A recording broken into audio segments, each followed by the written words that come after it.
সুপ্রিয় দর্শক, আপনাদের সবাইকে আমন্ত্রণ জানাচ্ছি আমাদের নিয়মিত আলোচনা অনুষ্ঠান পিএইচপি দৃষ্টিতে। আমরা সাম্প্রতিক বিষয় নিয়ে কথা বলবো। আমার সঙ্গে দুজন অতিথি আছেন। আমার পাশেই ব্যারিস্টার মাহমুদ্দিন খোকন এম, তিনি সাবেক এমপি এবং বর্তমানে যুগ্ম মহাসচিব বিএনপির। আছেন জনাব আবু সাইদ আল মাহমুদ স্বপন, তিনি মাননীয় সংসদ সদস্য এবং সাংগঠনিক সম্পাদক বাংলাদেশ আওয়ামী লীগের। আপনাদের দুজনকেই স্বাগত জানাচ্ছি।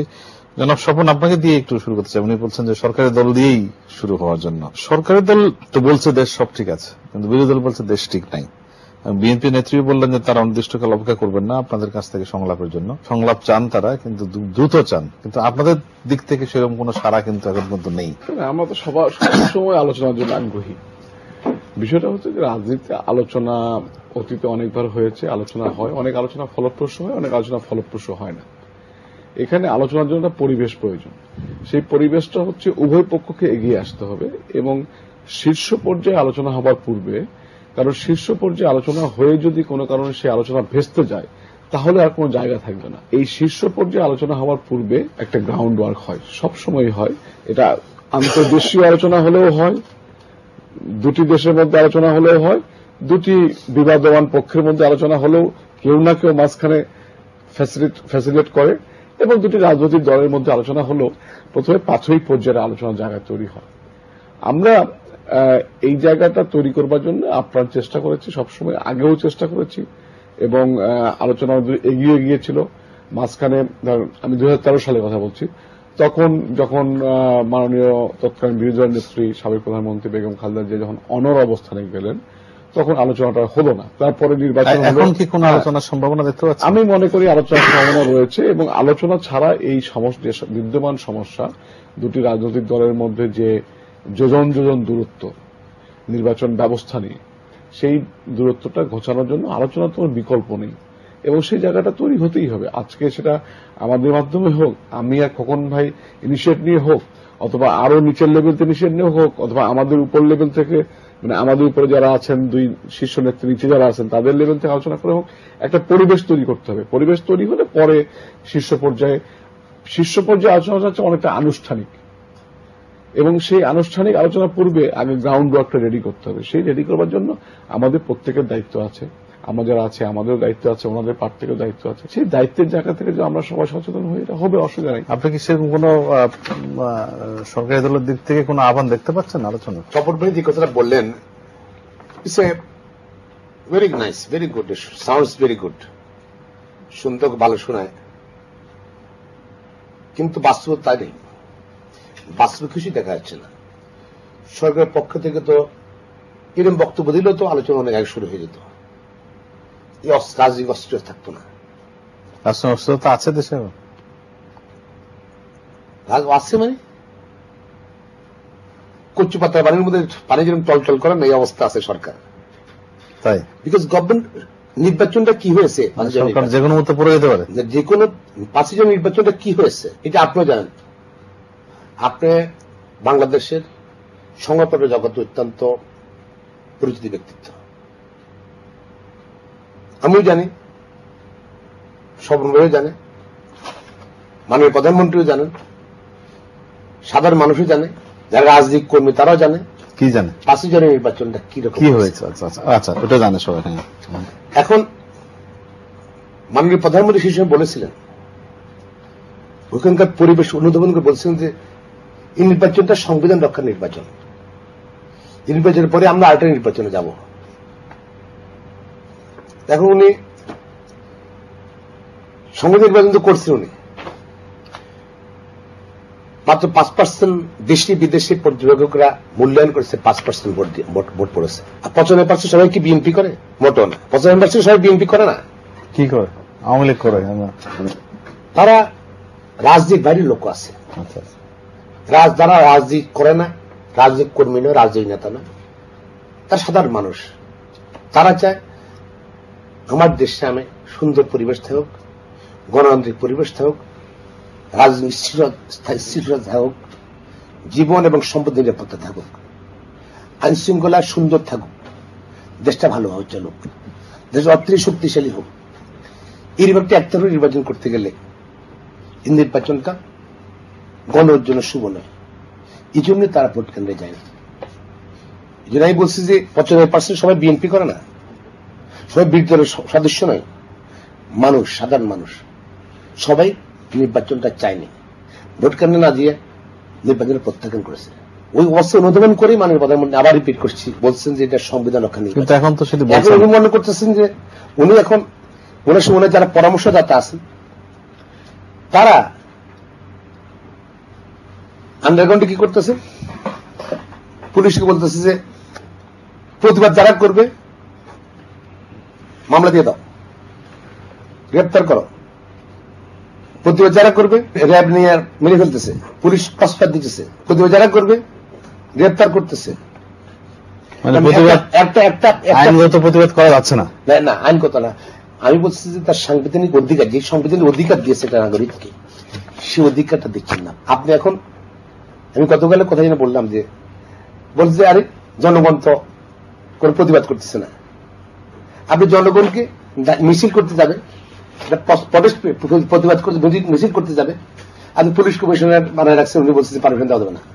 উনি স্বরাষ্ট্র মন্ত্রণালয়ে কথা বলতেছেন বা সর্বোচ্চ মহলে কথা বলছেন, পারমিশন দিও না, দেওয়া যাবে না। বিরোধী দল সরকার যদি অনুমতি দেয় তাহলে মিটিং করে, তাহলে মিটিং করতে হবে। আবার যদি অনুমতি দেওয়ার পরও সরকার উচ্চ মহল থেকে যদি পছন্দ না হয়, বক্তাদের লিস্ট দেখে মিটিং ভেঙে দিচ্ছে। ইঞ্জিনিয়ারিং ইনস্টিটিউটও মিটিং ভেঙে দিয়েছে। আপনি এখন জিনিসটা হলো যে হাতটা বাঁধলেন, আপনি হাতটা বেঁধে বললেন যে আরে এই লোকটা সাঁতার কাটতে জানে না, পানি ছেড়ে দিলেন, এই লোকটা একটা বয়স্ক মানুষ সাঁতার কাটতে জানে না, আপনি এগুলো উঠিয়ে দেন পৃথিবীতে। আমি শেষ করি, ছিলাম এই বলতে চাচ্ছি এই কারণে, হাতটা বেঁধে বললেন পানি বললেন এই লোকটা সাঁতার কাটতে জানে না, আর ওই হাত ছেড়ে তো পা ছেড়ে দাও।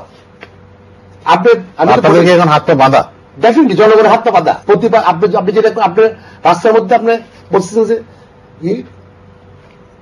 গাড়ি ভাঙ্গে বোমা মানে এসব বলছেন আপনি, এই জন্য মিটিং করতে দেওয়া দেবে না। আমি বললাম তো জনগণকে সুযোগ দেন সংবিধান অনুযায়ী, শান্তিপূর্ণ। শেষ করি আমি কথা, শেষ করুন।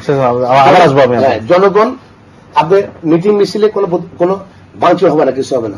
সরকার পক্ষে থেকে গ্রেপ্তার করবেন না, মিথ্যা মামলা দিবেন না, গুলি করবেন না, মানুষ হত্যা করবেন না। আপনি একদিন শুধু সুযোগ দেন, ঢাকা শহর না সারা বাংলাদেশ মিছিলে মিছিলে প্রতিবাদে সয়লাভ হয়ে যাবে, গাড়ি ঘোড়া চলবে না। পৃথিবীতে কোথাও কোন গণতান্ত্রিক সরকার অগণতান্ত্রিক সরকার কোন বিরোধী দলকে অবাধে আন্দোলন করার সুযোগ দিয়েছে এরকম ইতিহাস আমার জানা নেই। আপনার জানা আছে কিনা আমি জানি না। এবং বিএনপিও একাধিকবার বাংলাদেশের রাষ্ট্রীয় ক্ষমতা ছিল, তারাও তাদের ক্ষমতা আমলে কখনো বিরোধী দলকে মুক্ত করে আন্দোলন করার সুযোগ করে দিয়েছেন, গ্রেফতার করেননি, বোমা মারেন, টিয়ার সেল মারেননি, এরকম ইতিহাস খুঁজে পাওয়া যাবে না। যার ক্ষমতা আছে সে আন্দোলন করতে পারে, যার সাংগঠনিক যোগ্যতা আছে সে আন্দোলন করতে পারে, যার সাংগঠনিক শক্তি আছে সে আন্দোলন করতে পারে। কোন আন্দোলনে কখনো প্রথমে জনগণ নামে না, কখনোই নামেনি। কোন আন্দোলনেই জনগণ প্রথমেই সম্পৃক্ত হয়নি। প্রথমে রাজনৈতিক নেতৃত্ব, রাজনৈতিক নেতা, রাজনৈতিক কর্মীরা একটা আন্দোলনকে একটা পর্যায়ে নেয়, তারপরে সেই আন্দোলনে সেই আন্দোলনে জনগণ সম্পৃক্ত হয়। যখন জনগণ সম্পৃক্ত হয় সেই বাদ মানে সেই জোয়ার কোনো বাদ দিয়ে কোনো সরকার আটকাতে পারে না। এটাই হচ্ছে আন্দোলনের পৃথিবীর ইতিহাস, বাংলাদেশের ইতিহাস। আমরাও অতীতে আন্দোলন করেছি এবং আন্দোলন কিভাবে করতে হয় আমরাও জানি, আমরাও ছাত্র রাজনীতি করে এই জায়গায় আসছি। এখন ঘটনা হচ্ছে মামলার ভয়ে যদি বই লিখে আত্মসমর্পণ করেন, আগেই মামলা তো হবেই। বঙ্গবন্ধু যখন আপনার 60-এর দশকে 6 দফা নিয়ে শুরু করে, আজকে ময়মনসিংহে বক্তৃতা দিয়ে এসে নামতেছেন, গ্রেফতার হচ্ছেন, উনি পরে জামিন পাচ্ছেন। নারায়ণগঞ্জে বক্তৃতা দিয়ে এসে নামতেছেন, গ্রেফতার হচ্ছেন। আপনার খুলনা থেকে বক্তৃতা দিয়ে ঢাকায় আসতেছেন, গ্রেফতার হচ্ছেন। এবং অতীতে অনেক রাজনৈতিক নেতৃবৃন্দ বিভিন্ন কারণে গ্রেফতার হয়েছেন। এবং রাজনীতি যারা করবেন তাদের সঙ্গে ক্ষমতা এবং কারাগার দুটি খুব সমার্থক শব্দ। এই জিনিসটা মেনে নিয়েই রাজনীতি করতে হবে। শুধুমাত্র ক্ষমতায় বসবো, মসনদে বসবো, শুধুমাত্র আপনার এসি রুমে বসে রাজনীতি করবো, এই রাজনীতি করে কখনো ভাই কোন আন্দোলন করা যায় না। আন্দোলন করতে হলে রাজপথে নামতে হয়। আগের রাজপথে তো নামতে দিচ্ছেন না, ওনারা বলছেন হাত পা বেঁধে তারপর বলছেন সাঁতার জানা না। সবসময় তো বিরোধীদের হাত পা বাঁধা থাকে, পৃথিবীর সকল জায়গায় তাই থাকে। এখন এই হাত পা তো জিঞ্জির ছিঁড়তে হয়, আমরা তো জিঞ্জির ছেড়ে আন্দোলন করেছি, আন্দোলন করে নামাইছে। আরেকটা বিষয় বলি শোনেন, আমার মাহবুব ভাই খুব ভালো ভালো কিছু কথা বলেছেন, যেমন দেশের মানুষ চায় দেশের সুন্দর পরিবেশ থাকুক। দেশের মানুষ চায় দেশের যানবাহনের নিরাপত্তা থাকুক, দেশের মানুষ চায় দেশে অর্থনৈতিক গতি সঞ্চার হোক। ঠিক এই জায়গাটাই সরকার হচ্ছে আন্তরিক এবং এই জায়গাটা নিশ্চিত করবার জন্য সরকার কাজ করছে। আমি একটা বিষয় একটু আপনার দৃষ্টি আকর্ষণ করব, সেটি হচ্ছে একটি জাতির জীবনে সুযোগ সবসময় আসে না। আমাদের সামনে একটি বড় সুযোগ এসেছে। কিসের সুযোগ? একবার এরশাদ সাহেবের আমলে একবার তাইওয়ান আসলো বাংলাদেশে বিনিয়োগ করবার জন্য, ইলেকট্রনিক্স এবং ইলেকট্রিক্যাল গুডস এর উপর তারা বিনিয়োগ করবে। এখানে এবার জাপান আসছে, চায়না আসছে, ইন্ডাস্ট্রি করবে, ইন্ডাস্ট্রি করে তারা এটা গোটা বিশ্বে বাজারজাত করবে। তখন এরশাদ সাহেব চায়নার ভয়ে সাহস পেলেন না তিনি তাইওয়ানকে এখানে ইনভেস্ট করার সুযোগ করে দিতে। তাইওয়ান চলে গেল, মালয়েশিয়া মুভ করলো। মালয়েশিয়া কোথায় চলে গেছে এই সময়ের মধ্যে? এইবার অনেকদিন পর ভূ রাজনৈতিক কারণে বিশ্ব রাজনীতির বাস্তবতায়, বিশ্ব ব্যবসার বাস্তবতায়, বিনিয়োগের বাস্তবতায়, শ্রমের বাজারের বাস্তবতায়, শ্রমের মূল্যের বাস্তবতায় আজকে জাপান এবং চায়নার মতো দুটো বৃহৎ অর্থনৈতিক শক্তিশালী দেশ বাংলাদেশে বিনিয়োগ করতে আগ্রহ প্রকাশ করেছে এবং তারাই আমাদের চেয়ে বেশি আগ্রহী। আমরা যত বেশি তাদেরকে আমন্ত্রণ জানাচ্ছি, যত আন্তরিকতা নিয়ে, তার চেয়ে আমার মনে হচ্ছে তারা বেশি আন্তরিকতা নিয়ে। যদি রাজনৈতিক স্থিতিশীলতা না থাকে তাহলে তারা বিনিয়োগ করবে। সেই জায়গাটা আজকে যে আমাদের সামনে সুযোগ এসেছে, এই সুযোগটাকে আমরা কোনোভাবেই নষ্ট হতে দিতে চাই না। নষ্ট হতে দিতে চাই না বলেই দেশের জনগণ 5 জানুয়ারি নির্বাচন শান্তিপূর্ণ হয়নি। 5 জানুয়ারি নির্বাচন অবাধে ভোটাধিকার প্রয়োগ করতে পারেনি মানুষ, আমি স্বীকার করি। কারণ 5 জানুয়ারি এত বোমা মারা হয়েছে, এত আপনার স্কুল ঘর পোড়ানো হয়েছে, এত ত্রাস সৃষ্টি করা হয়েছে। এই ত্রাস সৃষ্টি করার জন্য মানুষ অবাধে ভোটাধিকার প্রয়োগ করতে পারেনি। কিন্তু মানুষ 5 জানুয়ারি নির্বাচনকে মেনে নিয়েছে এবং মানুষ বিশ্বাস করে জননেত্রী শেখ হাসিনার হাতে বাংলাদেশ যতদিন থাকবে বাংলাদেশ নিরাপদ থাকবে, বাংলাদেশের স্বাধীনতা সার্বভৌমত্ব নিরাপদ থাকবে এবং বাংলাদেশের অর্থনৈতিক গতির সঞ্চার। আজকে 22 বিলিয়ন মার্কিন ডলারের রিজার্ভ বাংলাদেশে। আজকে বাংলাদেশের রপ্তানি কোথায় চলে গেছে? এই যে মানুষের মধ্যে যে আশা জেগেছে এবং শেখ হাসিনার নেতৃত্বে বাংলাদেশ এগিয়ে যাবে, এখানে জাপান, চায়না সহ পৃথিবীর বিভিন্ন দেশ এখানে বিনিয়োগ করবে এবং এই বিনিয়োগের পরিবেশ রাখবার জন্য যা করা দরকার সরকার তাই করবে। সেক্ষেত্রে বিরোধী দলকে আন্দোলন করতে না দিয়ে হলেও তাই করবে। স্বপন সাহেবের সঙ্গে আমি আরো বেশ কতটা টকশোতে আসছি। আমার কাছে মনে হচ্ছে খুব রিজনেবল আর কি, রিজনেবল কথা বলেন। উনি এই কথাগুলা সরকার বুঝে না।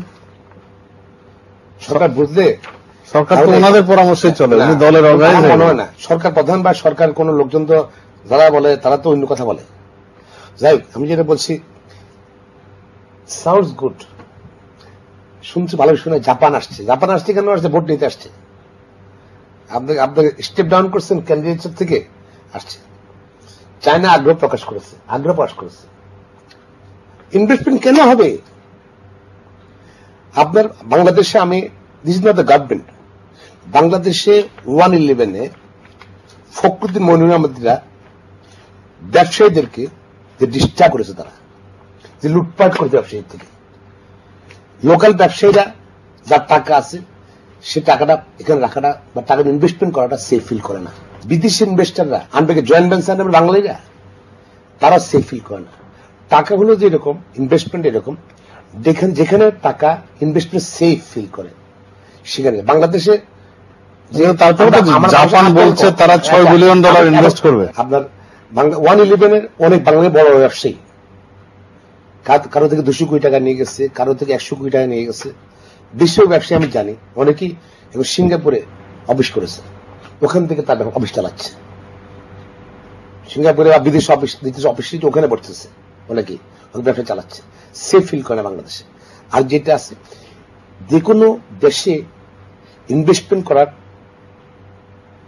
শর্ত নাকি আপনি দিতে হবে রাজনীতি স্থিতিশীলতা। 5 জানুয়ারি নির্বাচনের পরে আপনি বোকা বাড়াতে পারবেন। এভরিবডি নোজ এই সরকার এটা চালাকি বেলাকি করে, প্রশাসনকে ব্যবহার করে, নির্বাচন কমিশনকে ব্যবহার করে তারা একটা নির্বাচন দেখিয়েছে। Fact remains, everybody knows. এবং এইটা ধরেন রাজনীতি অস্থিরতা যে কোনো সময় স্বপন বললেন যেটা আন্দোলন মামলা দেয়, কিছু হয় না। মরম শেখপুঞ্জের রহমানের বিরুদ্ধে পপুলার লিডার, তার রাজনৈতিক নেতৃত্বে বাংলাদেশ স্বাধীন হয়েছে। কিন্তু পাকিস্তানিরা তার বিরুদ্ধে 71 মামলা দিয়েছিল। কিছু হয় না, সবাই মনে করতে ফাঁসি হবে, কিছু হয়নি, তার লিডারশিপ থামা রাখতে পারেনি। সেটাই সেটা এখনো মামলা দিয়ে সরকার যেটা পাকিস্তানে যে ভুলটা করেছিল, বোকামি করেছিল, বর্তমান সরকার একই আপনি 111-এর সমালোচনা করছেন। 111-এর ব্যাপারে আমি আসতেছি, এখানে আসতেছি। আপনি আমার সুযোগ দিতে হবে, আরো কিছু প্রসঙ্গ আছে জানতে চাই। এটা হলো মামলা দিয়ে বেগম খালেদা জিয়ার মামলা দিয়েছি, বিএনপি সহ সকল রাজনৈতিক দলের সকল বড় বড় নেতা জেল, মিথ্যা মামলা। আরে ফখরুল ইসলাম আলমগীর কি গাড়ি ভাঙতে গেছে নাকি আওয়ামী লীগের থিঙ্ক অ্যাবাউট ইট, তোমার নামে সব গাড়ি ভাঙতে যাবে? তার মামলা দিচ্ছেন তার বিরুদ্ধে। আপনারা সাবেশন প্লেট চুরি মামলা দিচ্ছেন না, চামচ চুরি মামলা? তোমার নামে কথা বলছেন মুনতাসির মামুনের বোমা মারার মামলা দিচ্ছেন সিনেমা হলে, করতে যাবে? সেটা আইনার নিজের নিশ্চয় ভুল হয়েছে, এটা বলেছে নিশ্চয়ই হয়েছে, উচিত না এসব। ওখানকার ওসব ওই পুলিশ এই কথাটা মওদুদ আহমদ বলেছেন তার বইতে যে এই সমস্ত ভুলের মাসুল দিতে হয়েছে। আমার যেটা বলছি, গ্যাস দিতে হবে আপনার, বিদ্যুৎ দিতে হবে আপনার, কাজী স্টেশনারি দিতে হবে আপনার, বিনিয়োগ করা যায়, এবং আপনার আইন শৃঙ্খলা নিয়ন্ত্রণ থাকতে হবে। এই সরকার অনির্বাচিত সরকার, প্রধানমন্ত্রী নির্বাচিত নয়, বিরোধী দল নেতা নির্বাচিত নয়, স্পিকার নির্বাচিত নয়, বিভিন্ন মন্ত্রী নির্বাচিত নয়, 154 জন নির্বাচিত নয়, তার পবিত্র পার্লামেন্টে বসতেছে। এই সরকারের আপনি আশা করেননি এটা দিতে পারবে এগুলো? Because they don't have the people's mandate. জনগণের ক্ষমতার উৎস কিন্তু উনি আইন শৃঙ্খলা বাহিনী আর হলো সরকারি কর্মচারীর ক্ষমতার উৎস। এগুলা জনগণ যেগুলো এটা মহিলার মধ্যে মনে করছিল। আচ্ছা, 111-এর কথা বলছেন, 111-এর সম্পর্কে ব্যারিস্টার মওদুদ বলছেন যে জামাতের উপর নির্ভরতা এবং টু মাচ তার নিজের ছেলেদের প্রতি এর কারণেই বেগম জিয়ার ভরাডুবি হয়েছে। আপনার কি মত? দেখুন, ব্যারিস্টার মওদুদ আহমেদ সম্বন্ধে, তার মতো রাজনীতির সম্বন্ধে আমার মতো ছোট মানুষের বলা মানায় না, কারণ তিনি অনেক অভিজ্ঞ রাজনীতিবিদ, অনেক দল করার তার অভিজ্ঞতা রয়েছে, অনেক দলের অনেক সরকার কাজ করার অভিজ্ঞতা রয়েছে। কারণ হচ্ছে যে আপনি যখন চাকরি করতে যান, চাকরি যখন সিভি জমা দেন কোথাও, তাহলে আপনি অতীতে কোথায় কোথায় চাকরি করেছেন এটি একটি আজকাল অভিজ্ঞতা হিসেবে বিবেচিত হয়, কোথায় কত বছর কি জব করেছেন। তো ব্যারিস্টার মওদুদ আহমেদ সাহেব কখনো বর্তমানের সঙ্গে সবসময় থাকেন না, বর্তমানের সঙ্গে তিনি সবসময় থাকেন না, তিনি আগামীর চিন্তা করেন, এবং এই আগামীর চিন্তা করার একটা দূরদর্শিতা তার মধ্যে আছে। এবং তাকে আমি দেখেছি, তাকে আমি যতটুকু লক্ষ্য করেছি, তার জীবনযাপন, তার রাজনৈতিক কর্মকৌশল, তিনি দেখেছি সবসময় তিনি আগামী সরকারের প্রত্যাশা করেন। যখন তিনি দেখেন যে আমার বর্তমানের কোনো সাস্টেইন করা কোনো অবস্থা নাই, তখন তিনি আগামী সরকারের জন্য ক্ষেত্র রচনা করেন। সৌভাগ্যবশত মাহবুব এখানে আছেন, তার খুব শ্রদ্ধাভাজন ব্যক্তি ব্যারিস্টার মওদুদ আহমেদ, কারণ তার সিনিয়র তিনি, একই এলাকায় তাদের বাড়ি এবং একসঙ্গে একই চেম্বারে কাজ করার অভিজ্ঞতা আছে। তিনি ব্যারিস্টার মওদুদ আহমেদকে খুব ভালো চেনেন। উনি ব্যারিস্টারি করবার পরে করে এসেছেন, কিন্তু রিজভী সাহেব বলছেন বর্তমান সরকারকে পোষণ করার জন্য তিনি এসব লিখেছেন। বর্তমান সরকারের জন্য নয়, উনি আগামী সরকারের চিন্তা করছেন। আগামী সরকার চিন্তা করছেন। উনি জানেন যে আগামী সরকার কখনো বিএনপি আর হওয়ার স্কোপ নেই, অতএব এই জায়গায় বসে থাকে তার কোনো লাভ নেই। অতএব আগামীর একটি সরকার, যে সরকারে উনি একটি জায়গা পাবেন, সেই সরকারের ক্ষেত্র রচনা করবার জন্য তিনি এই কথাটা লিখেছেন। আমি রিজভী আহমেদের একটি কথার সঙ্গে একমত, সেটি হচ্ছে উনি আজকে বসে সেফ সাইডে বসে উনি তারেক রহমান সাহেবের সমালোচনা করছেন, হাওয়া ভবনের সমালোচনা করছেন, উনি বেগম জিয়ার সমালোচনা করছেন। তাহলে যখন তিনি মন্ত্রী ছিলেন, হাওয়া ভবন জেনেই তো উনি মন্ত্রী ছিলেন, তারেক রহমানকে মেনেই উনি মন্ত্রী ছিলেন, এবং উনি একমাত্র ব্যক্তি, অনেক ব্যক্তির মধ্যে তিনি একজন ব্যক্তি যারা বাংলাদেশে অনেক বড় বড় জায়গায়, উনি উপরাষ্ট্রপতি হয়েছেন, উপরাষ্ট্রপতি হওয়ার পর আবার মন্ত্রী হয়েছেন। তো উনি ওনার মতো ব্যক্তি এ ধরনের কথা বলেনি। আর এইখানে উনি চিন্তা করছেন যে যেহেতু বিএনপি, বেগম জিয়া এবং তারেক রহমান সাহেবের বাংলাদেশের রাজনীতির কোনো ভবিষ্যৎ নেই, তিনি দেখতে পাচ্ছেন না, এই কারণে তিনি আওয়ামী লীগের বিকল্প, কারণ আওয়ামী লীগ চিরজীবন ক্ষমতা থাকবে এই কথা আমি বিশ্বাস করি না। একজন রাজনৈতিক কর্মী হিসাবে একটি রাজনৈতিক দল চিরজীবন ক্ষমতা থাকবে বিশ্বাস করি না। উনি একটি নতুন কিছুর জন্য স্বপ্ন চিন্তার জন্য করছেন। লিখেছেন মওদুদ আহমেদ তার বইতে কি লিখেছেন তার ব্যক্তিগত মতামত, এবার আমি কোনো মন্তব্য করতে চাই না। আমি বলতে চাই 111 আমি সরব ছিলাম আইনজীবী হিসেবে, 2007 সালে আজকে মাননীয় প্রধানমন্ত্রী শেখ হাসিনা লন্ডনে গিয়েছিলেন। লন্ডন থেকে ব্রিটিশ এয়ারওয়েজ উনি বাংলাদেশে আসবেন। উনি বলেছেন ওখান থেকে তাকে একটা গভর্নমেন্ট থেকে অর্ডার ইস্যু হয়েছিল, বাংলাদেশ বাউন্ড কোন বিমানে শেখ হাসিনা উঠানো যাবে না। উনি ওখান থেকে বলেছেন, সাংবাদিক সঙ্গে বলেছেন উনি ব্রিটিশ এয়ারওয়েজের বিরুদ্ধে মামলা করবেন। তারপরে তারা প্রত্যাহার করছিল না। বেগম খালেদা জিয়া সঙ্গে গভর্নর লাইনে টেলিফোনে যোগাযোগ ছিল না। ওনার সঙ্গে কথা, ওনার নির্দেশে উনাকে বিদেশে পাঠিয়ে দেবে। বিদেশ পাঠিয়ে প্লেন সব অ্যারেঞ্জমেন্ট হয়ে গেছে। তখন মামলা করে বিচারপতি আব্দুল ওয়াহাব মিয়া, মাননীয় বিচারপতি হাইকোর্টে, বর্তমানে উনি আপিল ডিভিশন আছে, উনি আদেশ দিয়েছিলেন বেগম খালেদা জিয়া পাঠানো যায় না। সেটা তো অন্য কথা, না আপনি অন্য কথা বলেন না, এটার সঙ্গে কানেক্টিং আছে তো। কানেক্টিং আছে। ইয়েস, বেগম খালেদা জিয়া মামলা করাতে গিয়ে বেগম খালেদা পাঠাতে পারলো না। তার এক সপ্তাহের মধ্যে শেখ হাসিনাকে ওই বাংলাদেশে আশ্রয় দিল। যদি বেগম খালেদা সেদিন যদি একই রকম করতে দেশে বাইরে চলে যেতেন, মাইনাস 2 হয়ে যেত, তাহলে শেখ হাসিনা প্রধানমন্ত্রী হতেন না। দ্বিতীয়বার 2008 সালে আমি সাবজেলে গেলাম আইনজীবী হিসেবে বেগম খালেদার সঙ্গে দেখা করতে। এর এক সপ্তাহ আগে আজকে মাননীয় প্রধানমন্ত্রী শেখ হাসিনা উনি অসুস্থতার জন্য চিকিৎসার জন্য উনি দেশের বাইরে চলে গেলেন। আমি যাওয়ার পর দ্যাট ওয়াজ ইভিনিং, সন্ধ্যার সময় আমাকে বললো এখন ওনার রুমে ড্রয়িং রুমে ঢুকলাম, এই যে সাবজেলে সংসদ ভবনের এখানে। তখন ডিজিটিভি একটা লোক ঢুকছিল। বেগম খালেদা বলছে, ওকে বললো আপনি সরেন এখান থেকে, আমার আইনজীবীর সঙ্গে কথা বলবো। তখন আমাকে বললো যে খোকন গতকাল ব্রিগেডের বাড়ি ব্রিগেডের আমিন আসছিল, তারা বললো যে তারা শেখ হাসিনার সঙ্গে কথা হয়েছে, সে কথা উনি চলে গেছেন। আমাকে উনি অফার দিয়েছে 3 দিনের ভিতরে তারা ছেড়ে দেবে, তারা বিদেশ চিকিৎসার জন্য পারমিশন দেবে এবং 15 দিনের ভিতরে তারা আমাকে দেশের বাইরে পাঠিয়ে দেবে। তখন উনি আমার সঙ্গে কিছু কথা বললেন, আমি তাদের সিদ্ধান্ত নিয়েছি। অনেক চিন্তা করবেন আমি চলে গেলে তো তাহলে আবার -2 হয়ে যাবে, আমরা দুজন একজন দেশে ব্যাক করতে পারবো না। তখন উনি আমাকে বললেন, এর মধ্যে পত্রপত্রিকা আসছিল বেগম খালেদা জিয়া চিকিৎসার জন্য দেশে বাইরে চলে যাবেন, যাইতে পারেন। বেরোয়ার পরে সাংবাদিক ঘেরে বলল যে বেগম খালেদা দেশে বাইরে যাবেন কেন চিকিৎসার জন্য, সেক্ষেত্রে যেভাবে গিয়েছে। তো বেগম খালেদার নির্দেশ অনুযায়ী বলেছি বেগম খালেদা অসুস্থ, উনি বাংলাদেশে চিকিৎসা করাবেন। উনি আরো বলেছেন বাংলাদেশের জনগণ 3বার আমাকে তাকে প্রধানমন্ত্রী করেছে, জনগণকে ছেড়ে উনি যাবেন না দেশের বাইরে। This is difference between Sheikh Hasina এবং বেগম খালেদা জিয়া। আজ সেদিন যদি বেগম খালেদা জিয়া সেনাবাহিনীর সঙ্গে আপোষ করতো, প্রধানমন্ত্রী বেগম খালেদা জিয়া হতো। তাহলে কি মওদুদ আহমদ ভুল তথ্য লিখেছেন? এটা মওদুদ আহমদ বললাম তার ব্যক্তিগত ব্যাপার। তো আমি যেটা বলছি বেগম খালেদা জিয়া, মওদুদ আহমদ বলল যে উনি ওনার ছেলেদের ছাড়া কাউকে চিন্তা করেন নাই। এবং তারেক রহমান, বেগম খালেদা জিয়া রিস্ক নিয়েছেন, তার ছেলের জেলে ছিল, তারেক রহমান জেলে ছিল এর সময়, তারপর রিস্ক নিয়েছেন। উনি সেনাবাহিনীর সঙ্গে আপোষ করেননি, উনি -2 ফেল করে দিয়েছেন 2বারই বেগম খালেদার কারণে। এবং আজকে তারপর যেহেতু বেগম খালেদা অনড় ছিলেন তার মানে সিদ্ধান্তে, তারপর আর্মি তাদের সঙ্গে আলাপ করেছে। এবং আপনি just remember, try to remember 2008 সালে নির্বাচনটা হয়েছে, মনে হয় যে আওয়ামী লীগ ক্ষমতা আছে, বিকজ আর্মি 8 সালের নির্বাচন সম্পর্কে ব্যারিস্টার মওদুদ বলছেন, 8 সালের নির্বাচন সম্পর্কে ব্যারিস্টার মওদুদ বলছেন যে এটা একটা নীরব বিপ্লব হয়েছে আওয়ামী লীগের পক্ষে। ব্যারিস্টার মওদুদ আমি বলেছি ব্যারিস্টার মওদুদ নিজস্ব মতামত, উনি নিজে জেলে ছিলেন, উনি কিভাবে জানেন এটা?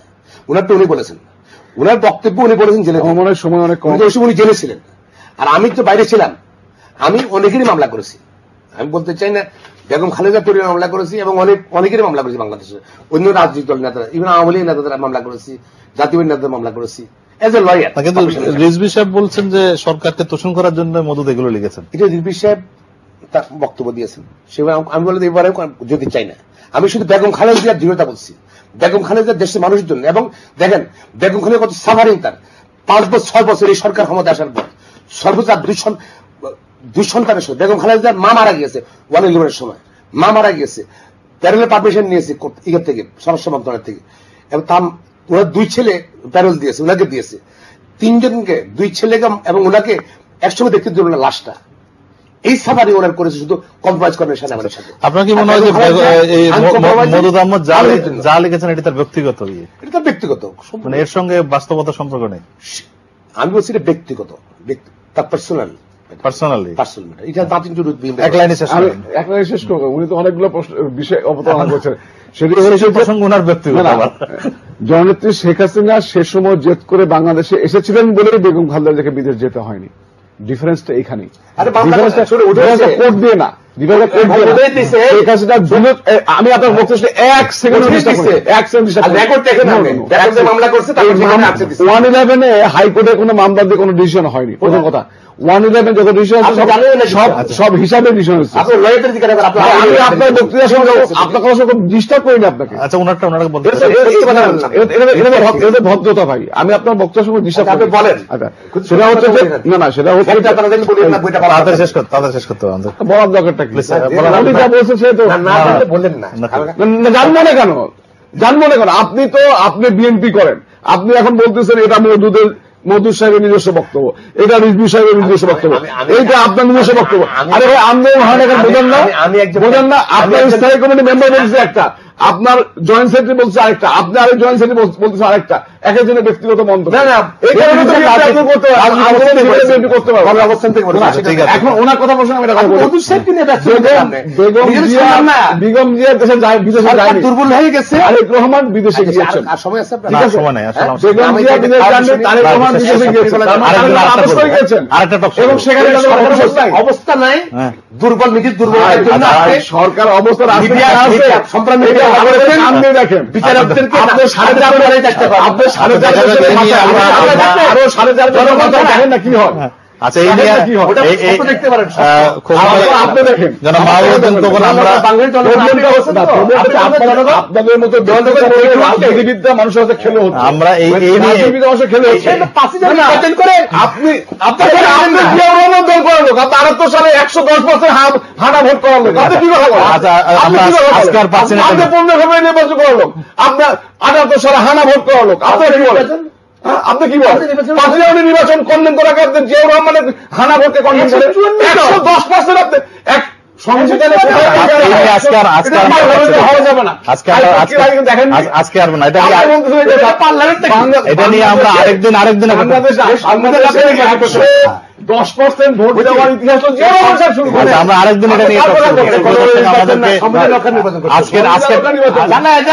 নির্বাচন হয়েছে, পুলিশ আপনাকে বলেছে যে বিনা প্রতিদ্বন্দ্বিতা নির্বাচিত হওয়া কোনো অবৈধ নয়, মামলা আপনার। আরো একটা বিষয় বলি আপনাকে, সেটি হচ্ছে আপনার নির্বাচন না আসলে 10 টাকা। আচ্ছা শেষ করতে হবে, আমাদেরকে আসলে আরেকদিন এ নিয়ে কথা বলবো, আমরা আরো বিস্তারিত কথা বলবো।